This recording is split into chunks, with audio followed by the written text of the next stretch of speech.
Tuned for iconic Hong Kong, coming up next here on CNN.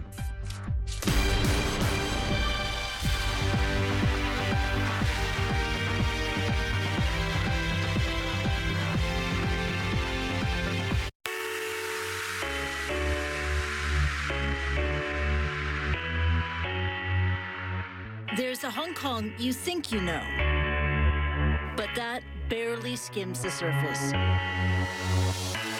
Gritty and gleaming, chaotic and calm, this city of 7 million people is full of contrasts. The last 2 decades have been shaped by its relationship with mainland China, following 156 years of British colonial rule. As Hong Kong moves into the future, its unique heritage can serve as inspiration. Meet the tastemakers and creative visionaries shaping the city today. This is Iconic Hong Kong.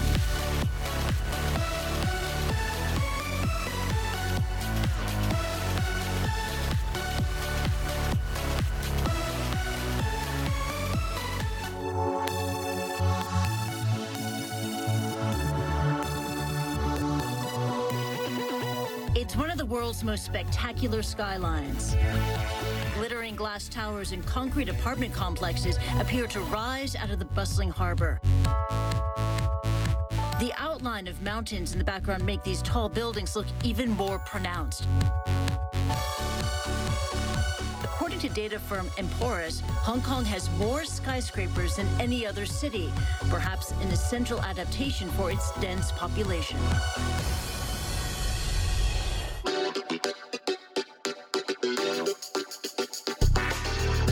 Hong Kong is a very eclectic place. I mean, in a way, it is a very contemporary city, but it also has very old sections, and it's a city of big contrast. William Lim is an artist, art collector, and architect. His latest project, a building called H Queens, combines those passions. In the final stages of construction, it's set to open later this year. Hi there, William. Hello, hi. Really excited to learn more about H Queen, the new arts hub in the heart of Hong Kong's Central District. How did you, when you were designing this, keep it from becoming just another office building? As we studied the kind of neighborhood and all that, there are a lot of buildings like that already. And I realized there are a lot of galleries moving to Hong Kong and looking for space. And so I proposed to the owner, why don't we do a specific building for art galleries. And can you describe some examples of the internal functions or just the qualities of the building that make it unique? Well, I think one of the biggest challenge for Hong Kong in a very dense urban environment is how do you move artwork up into the buildings? And actually we devised a very unique solution where we actually have a crane mounted on the top of the building. It's permanently there, and it actually would lift the artwork from the street level. A quick look around Lim's office leaves no doubt that he enjoys being surrounded by art. He says he started seriously collecting local artists over the last decade. Lim keeps his studio on the other side of Hong Kong Island in an industrial area that's getting new life from the creative community. Warehouses and Wong Chuk Hong are being repurposed as galleries. So this is one of my earlier purchases. It's Hong Kong artist Wilson Share. I find it at the time quite fascinating in terms of that combination of East and West. This is the artist Samson Young. So what he wanted to do is to record the sound at this particular moment. He's become a very important Hong Kong artist. Lim says international interest in Hong Kong art has grown exponentially since the arrival of Art Basel 5 years ago, and he feels that local reception has also grown more positive. It never used to be like that. In a very practical place like Hong Kong, art was viewed as something you absolutely don't need. And I think it's becoming more and more so that people feel that it's okay to be artistic, it's okay to be, a filmmaker or an artist, or, it is still a very respectable profession. So I think in a very short time, the attitude about art has changed here, and I hope it will continue to progress. Lim believes the next big milestone will be the opening of M+, now scheduled for 2019. The museum will center around Hong Kong contemporary art. In the meantime, the city continues to develop a stronger spirit of creativity, adding a splash of color to this concrete jungle. From a feast for the eyes, we turn to Hong Kong cuisine. People here frequently eat out, so the city has thousands of dining options. They range from upscale eateries to local diners known as cha chan tangs, which translates to tea restaurant. On the menu, you'll find instant noodles, eggs, and really thick toast. This cafe is especially known for the pineapple bun. It's just called that way because of the pineapple-like pattern at the top. Of course, tea is always served in a variety of ways. Milk tea is a Hong Kong staple, but lemon tea is also popular.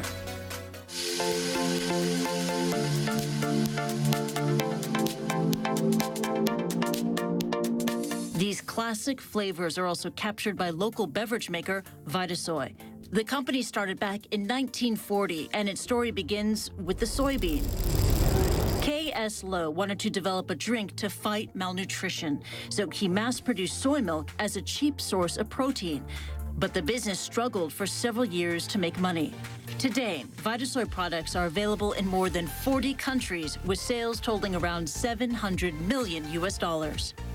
I think the beautiful thing about Vitasoy is that the mission that was at the inception of the company in 1940 about plant-based sustainable nutrition somehow is extremely relevant today. CEO Roberto Guidetti says he tasted Vitasoy's original soy milk for the first time nearly 20 years ago while working in Guangzhou, China. The mainland is now Vitasoy's biggest market, accounting for half of its revenue. Vitasoy has 4 factories there, as well as operations in Singapore and Australia. Products for Hong Kong consumers are still made locally. This factory opened 30 years ago, and Man Xiong has worked here for 20. We focus on maintaining the classic recipe. Hong Kong people love this traditional taste. The company strives to blend tradition with innovation, launching new products every year. Vitasoy recently expanded its lineup to include coconut and almond milks. There is a consumer trend and there is a market trend for healthier, high-quality, plant-based products. We see this all over the world. Guidetti hopes to accelerate Vitasoy's international expansion. The family-controlled firm recently established a new joint venture in the Philippines, hoping this beloved Hong Kong brand can master the recipe for success overseas.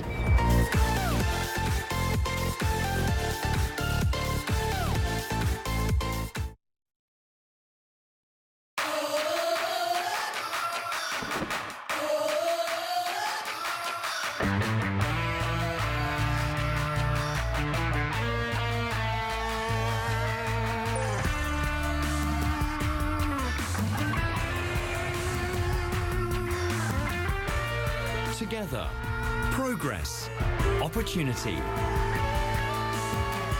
Celebrating the Hong Kong SAR's 20th anniversary.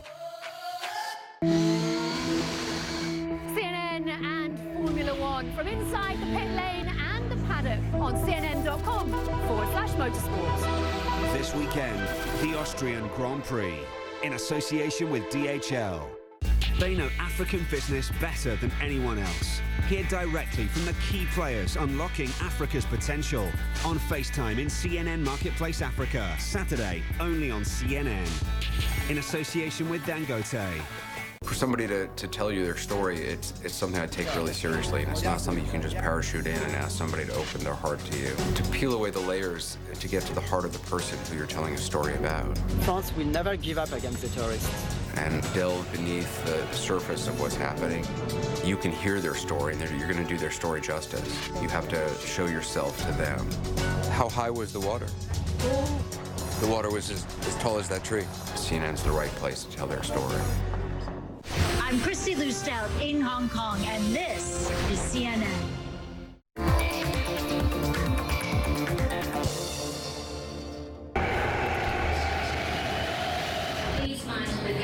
Trains, trams, taxis, and ferries. Here in Hong Kong, people rely on public transportation to get around. The extensive system handles more than 12.5 million journeys each day.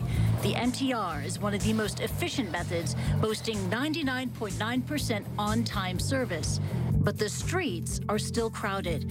There are about 347 licensed vehicles for every kilometer of road, one of the highest figures in the world.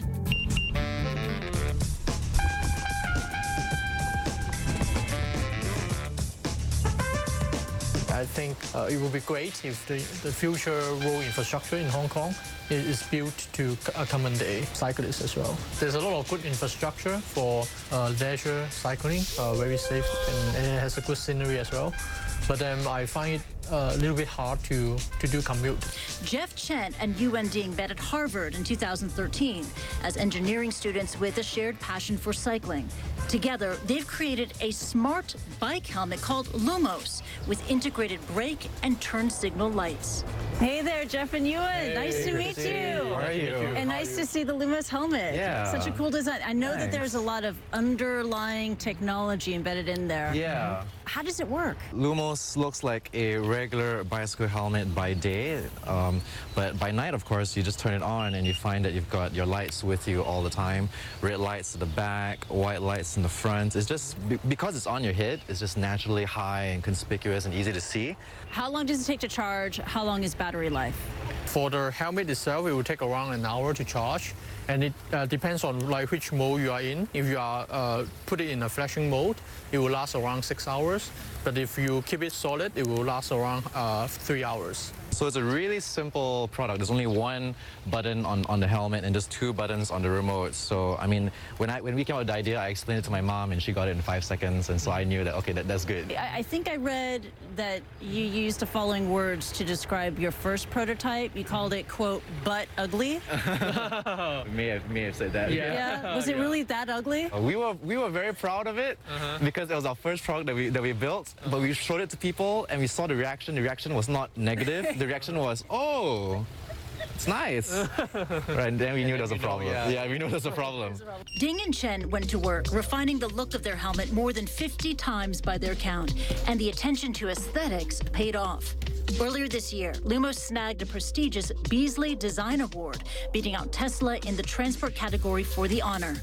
With more than 60 built-in LEDs, Lumos really helps you stand out at night. Lumos launched on Kickstarter just 2 years ago, raising more than $800,000 US. Ding and Chen chose Hong Kong for their headquarters, but manufacture over the border in Shenzhen, China. Neither of us are from here. Jeff has studied here. We both felt very strongly that to build a good product, you have to be near the factory. A lot of our awareness is through Facebook and Google. As you know, those things are not terribly accessible in China, whereas in Hong Kong, it's like that's easy. Lumos has sold around 18,000 of its smart helmets so far. Most of those customers are in North America and Europe. But Ding and Chen are optimistic about opportunities for growth in Asia. And Ding says the company is set to close a new round of funding. So we're learning a lot of new things that we weren't really involved in before, but that was part of the journey that was part of the reason why I wanted to do this, to experience new things that we hadn't done before. These two engineers may be new to navigating the business world, but it seems they are well on the road to making a safer place for cyclists. From Science Park in the Northeast New Territories, we head south.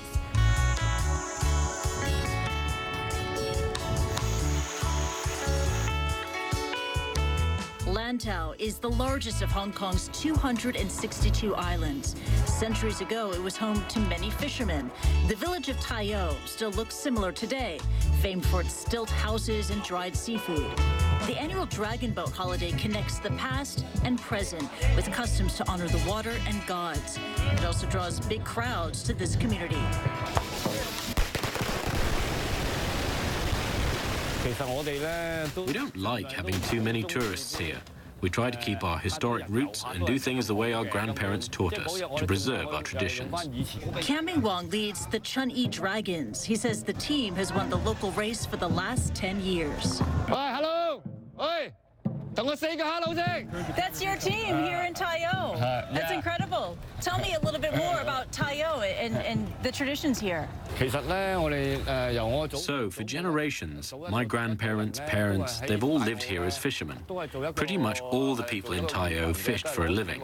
And then, in the more recent years, there were more young people here, and kids have to go to school, so they started to go back to the shore. Now, your family has lived here for generations, so how have you preserved the culture of Taiyo? So every year during special festivals, the younger generation returns to celebrate and to take part in traditions like going to the temples, praying to the gods, and joining the water parade. They're all things that we still want to preserve. Now the residents of Taiyo are finding a new use for their natural resources. Last year, WWF Hong Kong introduced them to solar power. The problem is the Hong Kong people and also the Hong Kong government didn't realize it. The potential is very good, and then they did not spend a lot of effort to develop the solar energy in Hong Kong. Olivia Toh says the villagers quickly warmed up to the idea of free electricity. 3 homes were selected to receive rooftop systems designed to be small and light. She says that pilot program showed the panels could provide a household with 1/3 of its electricity. We are very looking forward to solarize the whole Hong Kong, but not only in Taiyo. Right now, Hong Kong is far lagging behind from other countries. We don't really have the renewable energy target. Our renewable energy only share about 0.1% of the electricity fuel mix. This is terrible. WWF wants clean energy to power at least 5% of Hong Kong by 2030. It's also urging the government to commit to a long-term buyback program to pay people for excess electricity that goes back to the grid. In Taiyo, 20 villagers have now applied to install solar systems on their rooftops. Cammy Wong and his family were part of the initial test round. He says he's seen a reduction in the electric bill, but that's not the only benefit. It also does feel like we're putting in effort to protect the environment. It's more comfortable. It's not like burning coal where it pollutes the air too. As Taiyo transforms with time, its traditional stilt houses could become a symbol of positive change.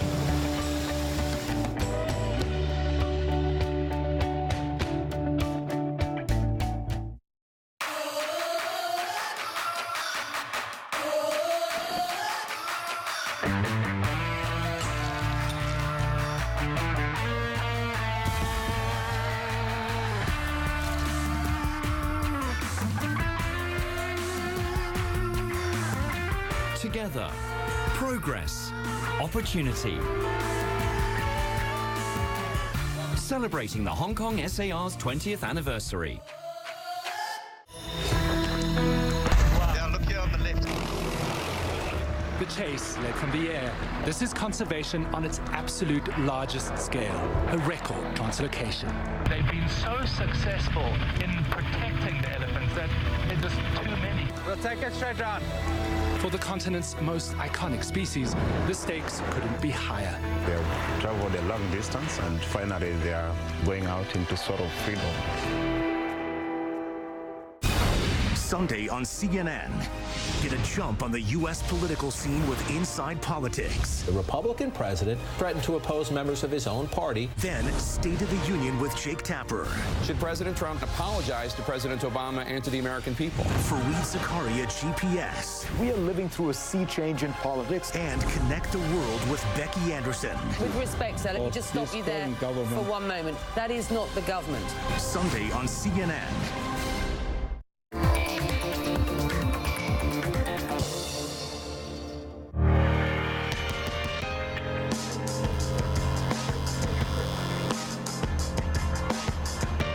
Hong Kong has provided a stunning backdrop for Hollywood movies, from the futuristic setting of Ghost in the Shell to the high-flying drama of The Dark Knight.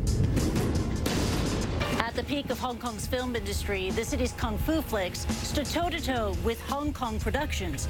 There is, of course, one name that everyone knows: Bruce Lee.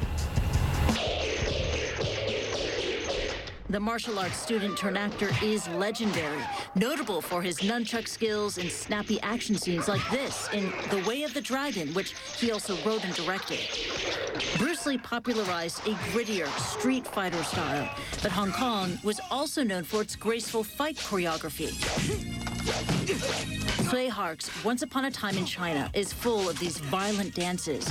It was a landmark action film in the early 90s, shortly before the industry's decline. The golden age of Hong Kong's kung fu movies may be over, but there still is a strong fan base. Take Ip Man, the 2008 film based on the life of Bruce Lee's teacher, or Sifu. The movie made $22 million, even though it wasn't released in theaters across the US or Europe until 2010.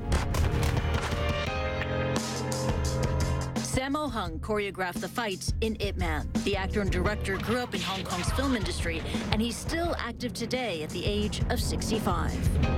How did it feel making kung fu popular all around the world? I never think my movie, I want to go to the whole world. No, I just want to make a good movie for the audience. Whatever I'm shooting, fighting, everything, I want to be the audience, just like me, be excited. You know, they like it. And you have wowed audiences because of your amazing movements and timing and drama and comedy. Actually, I like it, you know, action and comedy. We are generation, we make it a movie, people is like, looks like a very new. My movie is always comedy and kung fu and very funny and very happy. This is actually it's a very hard. You want to be happy, smile, you want to be nervous, you want to be excited. So I like to be action movie, but now I love to lovely story.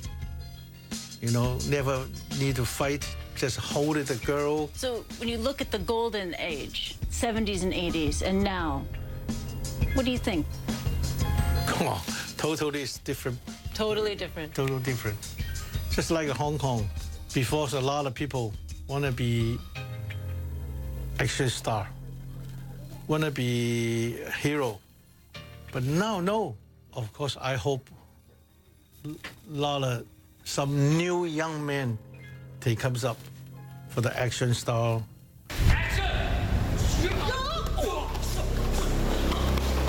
Now, a new generation is learning how to pull off the action-packed and emotional fight scenes that Hong Kong kung fu films made famous. Welcome to Stunt School. Worldwide, everybody knows the Hong Kong action is among the best. It's like a dream working with all these action directors and professional stuntmen. American Tom Caserdo is one of about a dozen students in the advanced course taught by the Hong Kong Stuntman Association. They're a mix of foreigners and locals, men and women. It's really hard moves, it's dangerous. But class is about more than perfecting moves. It's about making movies. Every lesson is meticulously filmed so students can critique their performances. Besides doing the body moves, our faces must also show proper emotions. If not, your body is acting, but your face isn't. Then it'll come off as poor quality and unprofessional to audiences. The acting is something that Anson Kwan enjoys. A finance worker by trade, he says he trains 4 days a week for at least 3 hours each. I don't like to work in an office. I like doing exercise. You can really get into it. Then, for example, very heavy punch, then you can do this. And rage. The fact is, our industry, the stuntman industry, needs new blood. If there's no new blood, then we have no one to pass the art to. It's important because this was founded in Hong Kong. We hope to carry on this legacy, to let Hong Kong's action movies and the stunt industry to carry on.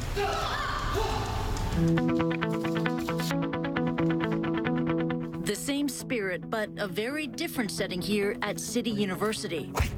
An ongoing project captures Kung Fu masters in 3D to preserve their finely honed skills. The intention is to actually publish this work online, to make it very accessible and very much a tool, a universal tool for students who are interested in these martial arts traditions. Professor Jeffrey Shaw says his team has recorded 50 masters to date, demonstrating over 120 styles of Kung Fu. The process takes time and patience. 99 silver markers are placed all over the master's suit, and then the magic begins. Infrared cameras around the room pick up every step, punch, and kick. Even his breath can be detected, and all of it can be analyzed when the team connects the dots. Traditionally, martial arts was documented with drawings, but motion capture has a very significant advantage. This is the way in which new media can basically become an interpreter and also a stimulus for intangible cultural heritage. The idea for this martial arts living archive came from the International Guoshu Association. The organization has helped display the project's data in interactive exhibits. The next one will focus on the legacy of Kung Fu in Hong Kong cinema, perhaps providing inspiration for the city's next superstar. Hong Kong is one of the world's most competitive places to live and do business. Moving forward, it aims to encourage innovation and support a fresh, creative spirit, embracing its past to emerge as an icon for the future. I'm Christy Lustau. Thanks for watching.